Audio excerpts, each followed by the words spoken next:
YouTube, it's your boy Only One KDB, and I'm back with another video. In today's video, bro, we got the brutal 90% decline of Jelly. Now, I used to watch this nigga, bro. I ain't gonna lie, bro. I used to watch his GTA videos, but I don't know what he been up to. I ain't watch him in like 3-4 years, bro.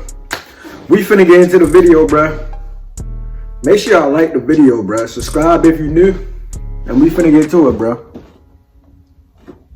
How did Jelly lose 92% of his audience in only 2 years? Did the content become repetitive, boring, and unremarkable? Did he become too focused on unimportant things outside of YouTube? Or was his decline the direct result of Jelly's highly successful trio eventually coming to an end? We're going to provide a step-by-step explanation for why Jelly's channel hasn't been doing so well, which is most easily understood if we discuss how he became successful in the first place. When Jelly created his first video on the 3rd of June 2014, he had already been making videos for around 3 years on 2 prior channels, and as a result he had already built up some fairly significant skills. For example, Jelly clearly understood the basics of branding, with almost every thumbnail featuring a clear element of green, which also helped Jelly to release his first line of merch only 3 months after beginning the channel. However, the point at which things began to get serious was when Jelly became 1/3 of what came to be known as the Robust Trio. In the beginning of the group, the only 2 significant members were Jelly and Kwebbelkop, who had already created a couple of viral uploads. It's me and Jelly, and we are playing on, like, this is crazy viral video. 14 million views. Kwebbelkop then explained that he and Jelly realized that they could go viral by simply having a fun I'm ready to time watch together, Jelly which after became this too. significantly easier after the 2 announced that they were moving into a house together. Me and Jordy are checking out a place. This is the place where me and Jordy are hopefully gonna live. And while Jelly and Kwebbelkop were already getting insane views as a duo, it will be after adding a 3rd member that things began to get crazy. Slogo Man, or Slogo, appeared on Jelly's channel for the first time in a video titled Sailing with Monster Trucks, and after this video received an above average view count, Slogo became a regular part of the group. Since they played GTA 5 more than any other game, they'd collaborate and grow together in almost every single video. With Josh there was a much better chemistry. Jordy is always the one who's probably the best at the game. Josh is always the annoying one, and I'm always the one that rage quits. And I feel like that's good chemistry. It works very well. Which resulted in Jelly reaching 1 million subscribers only 12 months after creating his channel. I saw it! I saw it, baby! Meanwhile, Jelly, Kwebbelkop, and Slogo were becoming closer and closer friends every single day. And in the meantime, just having banter, just roasting each other, and we were very close friends. Like, we spoke to each other every day, you know, we were there for each other every day. So which one is this? I don't know. Is this Kwebbelkop? How do you say bro name, bro? With the fun nature of the content helping them to innovate into making real-life videos. We can do videos together in real life, and people like that even more. This one is 23.5 million views. As mentioned by Kwebbelkop, some of their real-life videos performed unbelievably well, such as this simple 5-minute Q&A on Slogo's channel, which to this day has received over 17 million views. Over on Jelly's channel, almost every vlog hit post was equally popular, and as a result, Jelly passed 5 million subscribers only a year after hitting 1 million. By 2019, Jelly was gaining well over 200 million views every single month, helping him to receive his Diamond Play button and purchase a $6.5 million property in Monaco. However, while it was clear that Jelly was in a better spot than ever, 2019 would also mark the point at which the Robust Trio began to fall apart. While Jelly and Slogo continued to collaborate on numerous different gaming videos, Kwebbelkop instead began to focus on reaction how can y'all, bro, serious question, bro, my bad for pausing because I know this is a long video. How can y'all play Minecraft? Like, I never understood that. Like I got some friends who be like, play Minecraft, bro, get on Minecraft. Like, who plays that? I don't play Minecraft, bro. I don't even know what the objective is on Minecraft. Like, you just build stuff? Like, somebody explain it to me, bro, because I don't get it. But we finna continue. Began to appear in fewer and fewer of Jelly's videos. The Robust Trio was dissolving in front of everybody's eyes, but it didn't actually have all that much of an impact on Jelly's views, which if anything only continued to grow after Kwebbelkop left. By taking a quick look over Jelly's content at the time, we can see that he still had an abundance of different games to play. He was constantly innovating with new ideas, titles, and thumbnails. Plus, in January 2020, Robust became a trio once again, after Kwebbelkop was replaced by a YouTuber named Crainer, who had the most subscribed channel. Man, why Kwebbelkop got replaced? 3 months after Crainer joined, Jelly was able to achieve his highest monthly view count ever, at 511 million in May 2020. However, you don't have to be an expert in data analytics to see that after May 2020, something began to go horribly wrong.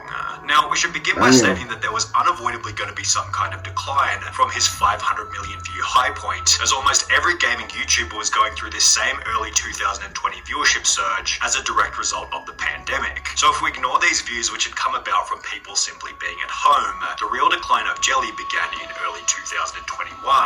To cut Jelly some further slack, we should also highlight that Minecraft, Among Us, and GTA 5, the three main games that he was making videos on at the time of his decline, were well past their peak in popularity on YouTube, and therefore you could definitely make the argument that the first reason for Jelly's viewership decline was that people were simply getting bored of watching these games, which is a problem still faced by the gaming genre today. There haven't been any hugely popular game releases after Among Us in February 2021, which was basically the same month when Jelly's views began to decline. Therefore, the most popular games that Jelly can play are Roblox, Among Us, Minecraft, and GTA 5, all of which are years beyond their peak in popularity.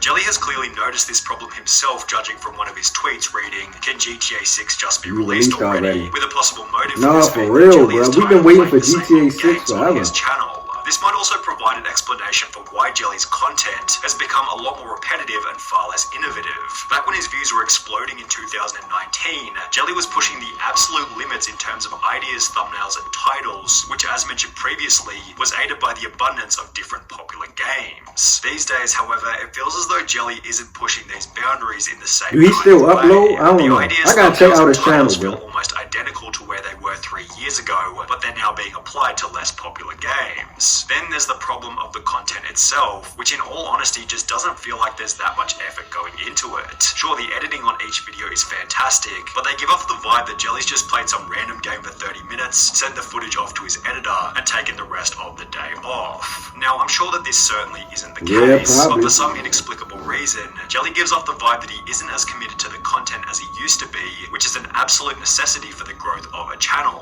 It's no coincidence that a creator like MrBeast is constantly going out of his way to reiterate that he wants to be doing YouTube for at least another decade. He's signaling to the audience that he's in it for the long run, and he knows that as soon as you stop committing to your YouTube channel, the audience will as well. Meanwhile, Jelly does the opposite to this by stating that he sees his own channel as being dead. I'm not on this list. Where on this list do I belong? I consider myself pretty dead. Hey, I consider myself to be in the dead category as well, alright? I'll chill with you there. And to make things even harder for himself, Jelly makes it very obvious that he's distracted by unnecessary things from outside of his channel.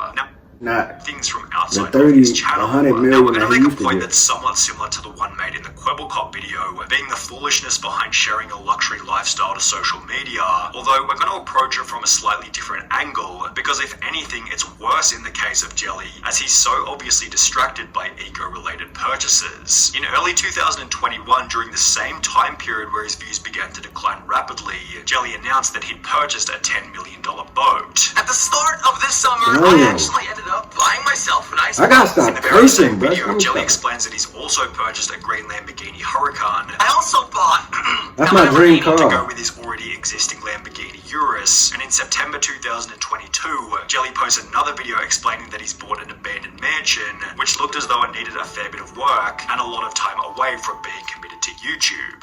It's a bit of a mess. I didn't make the mess. Okay, I just bought it like this. So why is this a problem? I got a mansion too. So many business people get burned, and what they do is they start making some money, and then their lifestyle just creeps and it grows into this massive hungry beast that then consumes them. And what you've got to be very careful with is you can't let the byproducts of your thing distract you from your thing. This is a principle that someone like MrBeast understands perfectly. He's always voicing his disdain for luxury and anything that removes the focus from the growth of his channel. On the other end of the spectrum, you have someone like Jelly, who seems to be searching for distractions, and it's clearly having an impact on his ability to produce top quality content. For example, in July 2022, Jelly uploaded a video titled "This Isn't Working Out," in which it explained that after many years, he was no longer able to produce 2 videos per day, and was instead going to start releasing just one.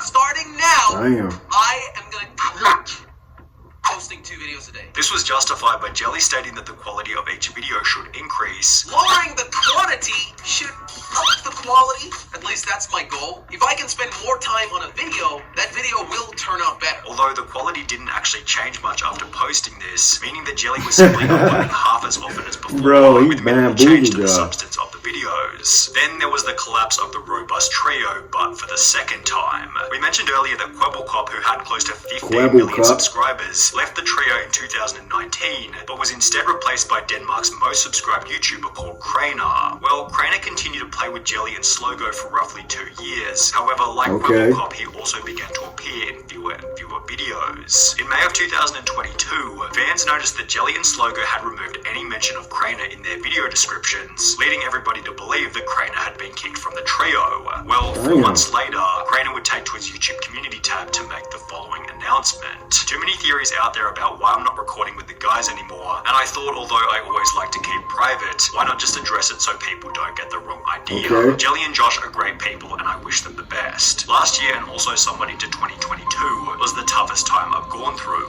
I lost my dad, came out of a long relationship with my ex-wife around the same time too. As most of you know, this resulted in me not recording for weeks or a month at a time. The guys were very understanding and sweet. However, no drama happened. I didn't use them to garner attention then leave. And for people saying I just use them for views, wouldn't it make a lot more sense to stay recording with 2 of the biggest creators on the platform?